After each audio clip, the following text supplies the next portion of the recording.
I just threw up in my mouth a little bit, honestly. It's pretty bad.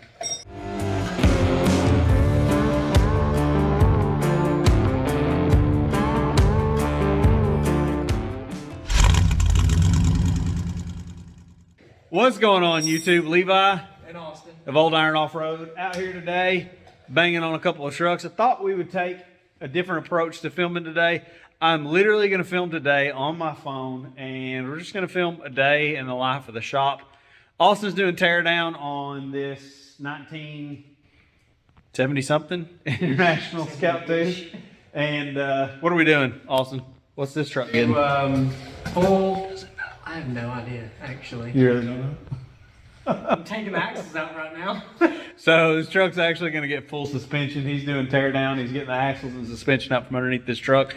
We have a set of, we got a Pro Rock 60 rear and a Scout 2 Dana 44 for the front, ARB air lockers, Alcan springs, all that good stuff. So what are you doing now, Austin? Fixing to take this front axle out. Good enough. And I am working on some fuel lines for Mr. Ernest Murray's truck. We've got this Scout 80, Scout 800. I don't know what it is. I just work on the truck. Honestly, I don't know. It's a Scout 800. It's a late model 800. We've already LS swapped it, and we've got our little CJ tank conversion in the rear, and I'm actually making some fuel lines for it. We've got the fuel filter bolted to the frame rail. We've got our Walbra 255 liter per hour pump, and I'm just making some fuel lines. So I'm gonna put the phone down. We're gonna film some stuff, and maybe you'll watch it, maybe you won't. I keep looking at the wrong part of my phone. It's really tough. This is where I need to look. This is where I keep looking. Maybe it won't be too weird. So.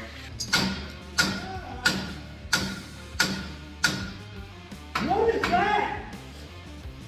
What? Is that the steering? Oh my God! Whoa, all right, hey, whoa. Time out, I'm about to blow the whistle. Look.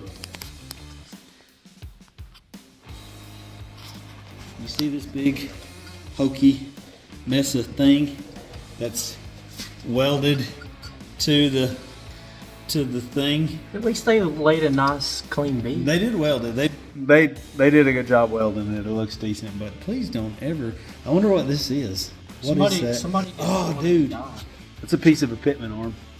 I think no way. I think it is. I think it's a piece of a pitman arm. Somebody's cut a pitman arm off and bent it. And oh, look, another look. So apparently, you don't have to bend a cotter pin. Apparently, it's completely unnecessary. Who knew we were doing it wrong this whole time, Austin? I didn't know. So we're not going to use these knuckles. We have, yeah, boy. We got some Reed racing knuckles with appropriate high steer arms that we're going to put on it. I just threw up in my mouth a little bit, honestly. It's pretty bad. All right, carry on.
Then they'll leave it. So I'm actually drilling the chassis and putting some cushion clamps in. You can see here I've got a little cushion clamp And actually, stay. And I actually covered this on the other video with Yogi, but what I like to do is actually drill and tap the chassis and bolt these guys down. It just looks a lot cleaner than using a self-tapper.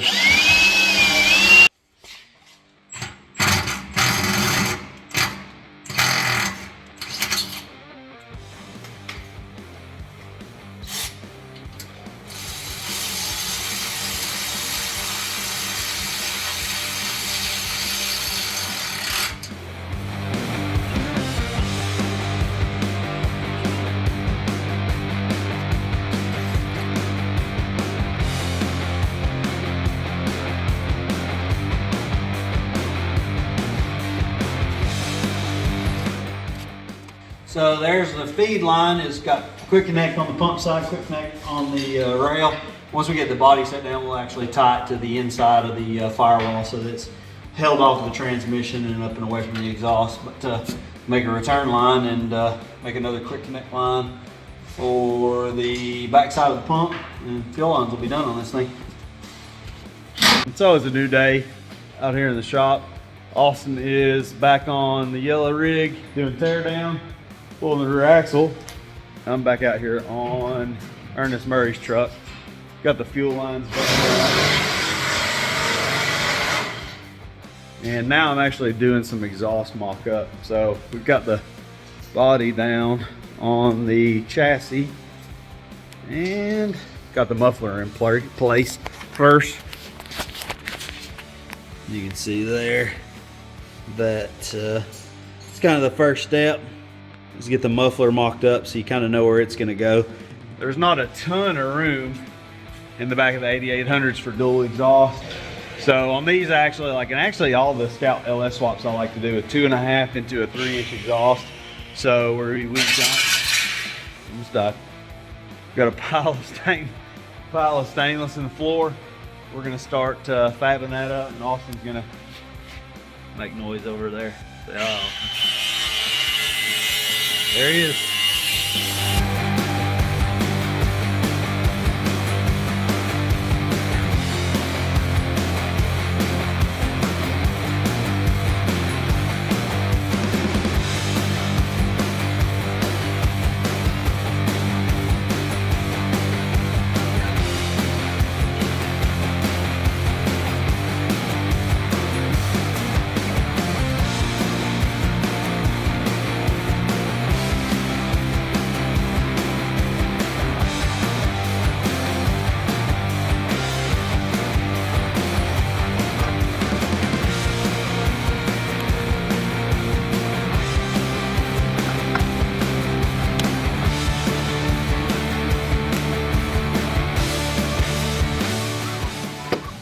So Austin's been busy tackling the front bumper on this guy. You about got it ready to come off? It's ready.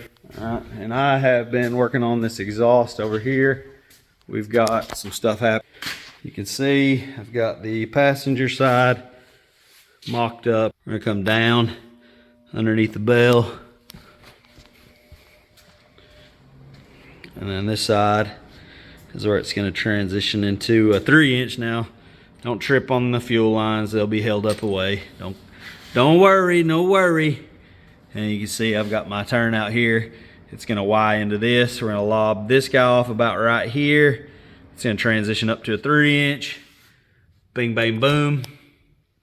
Into the exhaust. I'm gonna help Austin pull this bumper off.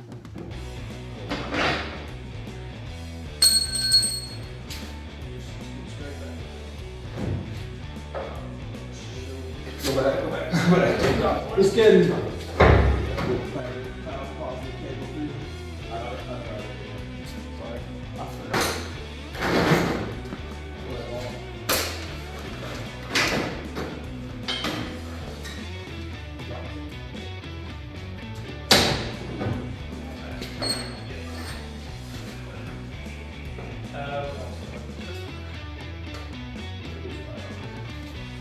Good. That's cool. Yeah, that's pretty good. So we're probably going to get some questions on this front bumper as to what it actually fits. I actually talked to the owner, and they had the fabricating work done on this bumper to make it mount to this truck. And this is actually a really cool bumper. It's a ranch hand bumper, I think off of a TJ. And he had a fab company local to him actually build these brackets that welded to the chassis. And then they made these spacer plates so that keys over the frame. You've got 2 bolts that hold the bumper on either side, and then you've got the factory bolt that pins through these, and it actually fit really well. I'm not even mad that it's a TJ bumper. Honestly and truthfully, I would be interested in doing this myself just for a quick throw on front bumper for somebody that didn't want to buy a custom fabricated bumper. So, what do you think? You dig it? I dig it. That doesn't look bad on it. Yeah. So, cool. So, it is 7 o'clock, and obviously I'm the only one out here. Austin has gone home for the day, but I'm going to close this video out and show you where we ended up at. Austin got all the legs out from underneath this one, transfer cases out of it. We also threw a 32 spline. It's so hard to point. There. We also threw a 32 spline output in the Dana 300 that we are putting in this guy. Set of Alcan springs hanging out over there. We got a reverse shackle kit, fuel injection, all the cool stuff going on this guy. Then today I did manage to get a pretty good chunk of the exhaust knocked out on this one. So as you can see, we've got this side, it wraps around underneath the tranny. Wraps around to this side. Goes into 2 into 1. Everything's tacked up right now. And then right here in the end, we'll immediately step that up to a 3-inch. We'll come 3-inch into the 3-inch exhaust and then 3 inches out. Fuel system is mostly done as well. Got the fuel lines all dressed in. Nobody trip on these. These will get dressed back out of the way so they won't be anywhere near the exhaust. I'm trying not to bang my head. So yeah, that's it. That's all we got. That is a day in the life of our shop. Hopefully this video will translate well, and hopefully you at home enjoyed hanging out with us in the shop. Make sure you comment, like, and subscribe. And as always, enjoy.